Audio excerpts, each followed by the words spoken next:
Hey, what is up, mortals? It is Sparkly here with a new video for you.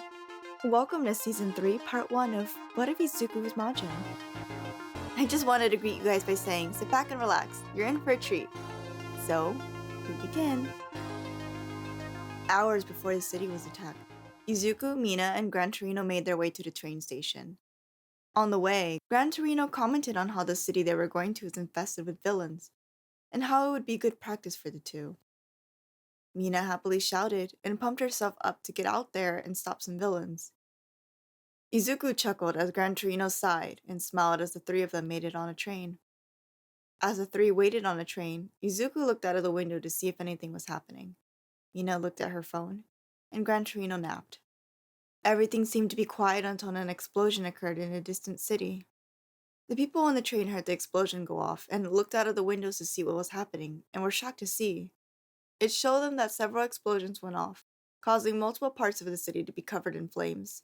Izuku, Mina, and Gran Torino watched the city burn. Before anyone on the train could react to the city, the speakers on the train played. "Everyone, please stay in your seats and brace for impact." The voice of the automatic train voiceover played as the train came to an immediate stop. Gran Torino looked around to see if everyone was all right. It seemed that they were okay until he turned toward his trainees.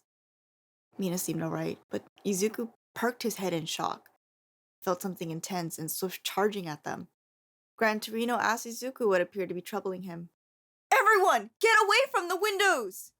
Izuku shouted as he grabbed Mina and Gran Torino away from their seat and into the aisle. As Izuku got them away, the side of the train burst open with an unknown hero being flung through it. The hero told them to get back from him, but he was caught off guard whenever a lanky hand grabbed him by the face and slammed him into the ground. The thing made its way through the torn hole and revealed itself to be a Nomu. However, this Nomu looked lengthier than the first one they saw. Izuku put his hands up to fire an energy blast at it, but Gran Torino charged at the lanky Nomu at high speed, pushing him and it out of the train. Izuku and Mina were about to jump out the train to help him, but stopped whenever he screamed at them. "You two, stay here," said Gran Torino. Izuku and Mina stopped as they watched Gran Torino fly off with the Nomu in his hands. They kept flying until they were out of their sight. The train conductor opened the door and went down the aisle to help calm the passengers. Izuku and Mina stayed there, watching the city go up in flames. Izuku kept looking around until something caught his attention, and it was familiar energy. Izuku was trying to figure out who it could be until something clicked in his head. Izuku turned his head towards Mina and began to speak. "Mina, I'm sensing Ida's and another person's energy over in the distance," Izuku said. "It seems like a villain is attacking them. We need to go help them now." Mina nodded as she and Izuku began to jump out of the train. Mina used one for all full cowling, and Izuku stretched his body out to swing on anything he could grab. As the two made their way, they noticed civilians running away and screaming that giant creatures were destroying the city. Izuku and Mina looked as they went down to see what was happening. They got there and noticed two different types of Nomus causing havoc around them and the heroes. They wanted to help, but they had a mission to save Ida. Izuku perked his head up again as he felt several energy dropping in a single area, with one energy going up quickly. Izuku stopped in his tracks and turned around. Mina looked back to see Izuku standing still, looking around the city. "Zuzu, come on! We need to help out Ida!" Mina cried out. Izuku kept looking back to where he felt the energy dropping there. Mina ran back to Izuku, but as she got there, Izuku began running off in that direction. Izuku screamed as he stretched out his arms to pull himself towards the disappearing energy. "Mina, go on without me! Multiple energies are dropping quickly in one area, and high energy is spiking in that area as well. I'm going to see what is happening. Stay safe and save Ida!" Izuku took out his phone as he pinged a message to Todoroki with Mina's location. Izuku kept swinging through the city to reach the disappearing energies. Back with Cell, he creepily made his way towards the couple as multiple explosions went off in the background. The couple kept backing from the giant bugman coming at them. "Hello, sister," Cell creepily smiled. Multiple heroes charged towards the bugman, ready to protect the couple. Cell chuckled, with the heroes beginning to close in on him. Cell swung his tail around him, pushing back the heroes and falling to the ground. One of the heroes tried to get themselves up, but Cell stepped on one of the heroes, swinging his tail into the air and jamming it into their body. But Cell stepped on one of the heroes, swinging his tail up into the air and jamming it into their body.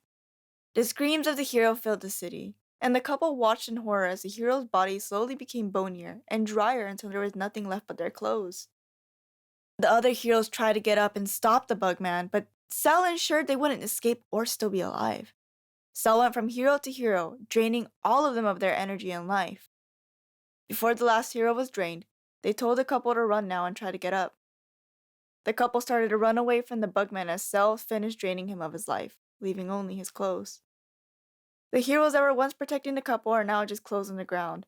Cell looked back to see the couple running away and chuckled. Cell quickly jumped in front of them. This is the first time that we meet, yet it feels like old times, doesn't it? This is the first time we meet, yet it feels like old times, doesn't it? Cell jokingly stated. Cell laughed and slowly made his way to the couple with the hero's clothes on the ground. The man put his hand up in the air as a golden disc and launched it at the Bugman. Cell saw the disc coming at him and jumped at the last second, shocking the couple. Cell was about to pounce on them, but then turned his head to a voice in the distance. Destruction wave! Izuku cried out. A beam came flying directly at the bug creature. Cell put up his hands to block the blast.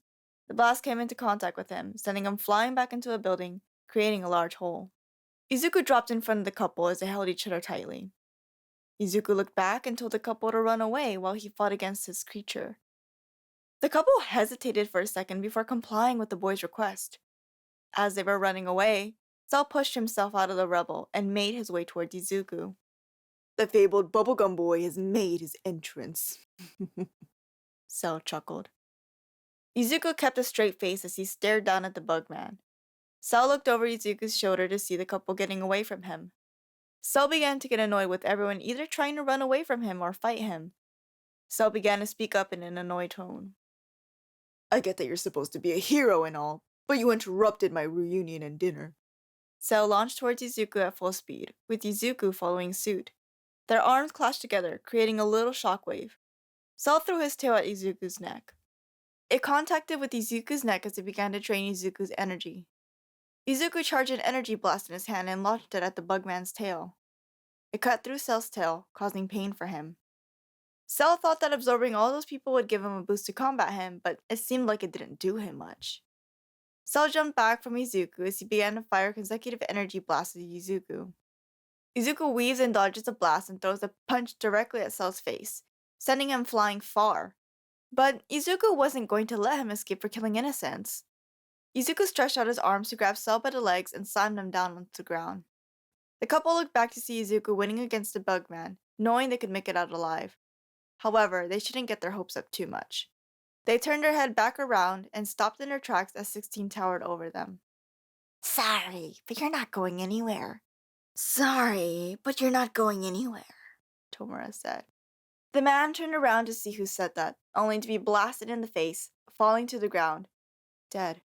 The girl was terrified that Tomura had killed her husband in front of her. Her anger filled to the brim as she ran towards him, but was grabbed by 16.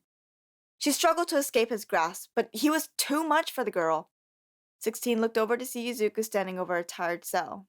16 knew that Izuku was going to destroy him, so he decided to help out.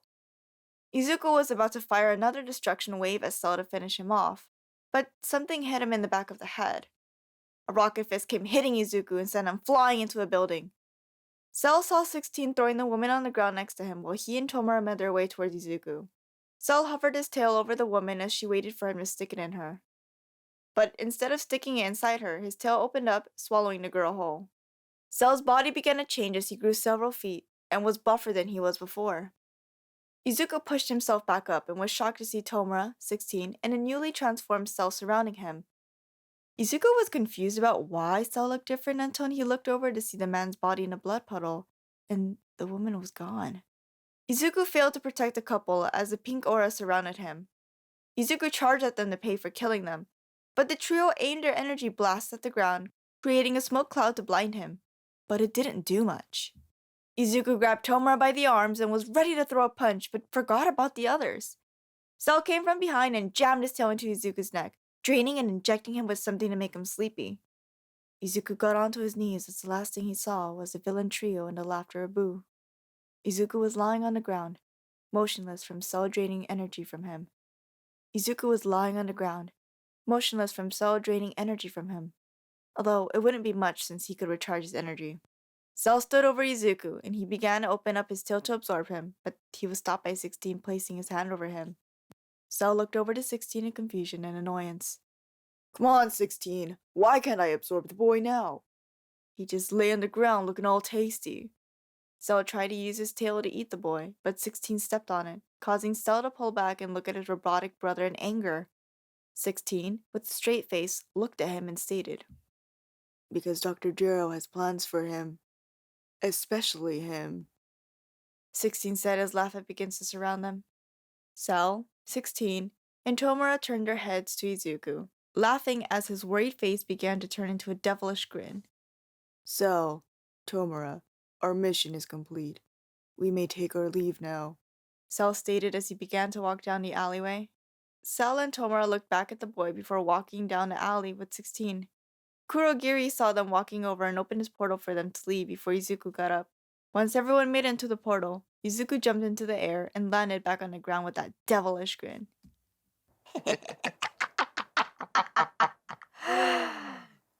Boo has returned! Izuku powered up as a pink aura surrounded him, and laughter filled the area. Izuku looked around him to see what was going on, and if there were any people around him to turn into candy. Izuku bent his knees, jumping and landing on the tallest building in the area. Izuku concentrated, seeing if there was anything he could get his hands on. He kept looking around until he landed on some familiar energies. Izuku smiled as he jumped from building to building, making his way to the familiar powers. The heroes, Mina, Ida, and Todoroki, and an unconscious Stain, were walking to the nearest hospital to help the kids out. While they were walking, a sudden feeling of fear and evil washed over everyone. Everyone stopped in their tracks and wondered what they were feeling. Oh no, it's that feeling again, Mina thought. Mina and everyone else looked around to see where that feeling was coming from and couldn't find it anywhere until someone looked up and pointed something out. They pointed at one of the buildings, and everyone looked up to see a figure in the distance. It was hard to tell who or what it was due to it being far away. Yet there was something that stood out about it, shocking Mina. It was those bloody, bright red eyes. Everyone, we need to get out of here now! Mina screamed out. However, it was too late to run. Izuku came jumping off of the building and landed on the pavement, creating a large crater. This shocked the heroes. The only time they saw this power was with All Might, and he wasn't here to help them. Endeavor stepped up from the group. He knew the boy talked with his son and became a hero, but he thought that Izuku was partially behind this attack. Boy, what the hell is going on here? And why did you take any part of this? Endeavor screamed out. Izuku isn't here. Izuku chuckled, starting small, then got louder and louder before his laughter filled the city. The heroes were nervous about what to do with the boy. They didn't want to hurt him, but they couldn't let him get away with this. Gran Torino asked what was wrong with Izuku, and the only thing Mina could say was that everyone needed to dodge its attacks while she called Romi. Izuku stops laughing and faces the group with a devilish smile. There's only Izuku, and Izuku is hungry. Izuku pointed his antenna towards the group of heroes, charging up a candy beam. Endeavor pulled back his fist, charging up his fire to release a devastating blast to combat it. Mina, Ida, and Todoroki knew that the heroes, especially Izuku and Midoriya, were in deep trouble now. Thank you all so much for indulging yourself in this information thus far. I hope you enjoyed it. Now, there are a few more things I'd like to go over before the video ends. Firstly, if you're in the mood for some great storytelling, We the Celestials have you covered. We the Celestials, My Hero Academia, and What If channels retell the stories of their namesake anime with a twist. Check them out if you're interested. Secondly, on behalf of the We the Celestials team, I'd like to thank everyone involved in today's excellent content production. Their details can be found in the description below. Lastly, if you're interested in what we do here at We the Celestials, I'd like to extend an invitation to join the team. The only caveat is that we only accept members from 16 years old to join our crew. You can sign up for whichever category fulfills your interest by joining the recruitment Discord using the link in the description below. We're always looking for new members to join us. Well, that's it for today's video. So thank you all so much for watching!